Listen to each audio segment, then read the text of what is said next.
Hey everybody, so I'm doing the follow-up video of putting the baffles into my straight pipes or drag pipes or whatever everybody wants to call them. And if you can see that in there, do not wrap them. These ones are not designed to be loosely wrapped. The holes are too big and it just started blowing it out of it.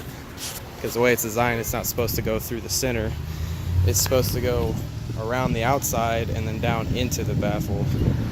It's the only way I can imagine the way they were shaped. But they'll eventually come out of there, so I'm just going to leave it alone because they're kind of a pain in the ass to put in. But I'll give you a little clip of what it sounds like.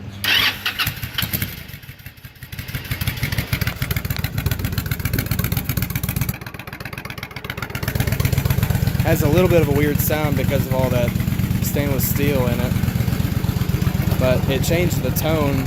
It's still really loud.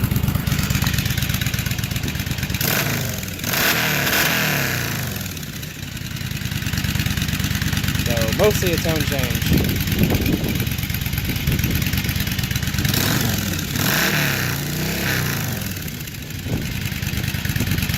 A lot more raspy on D-cell, that's for sure. But that's it.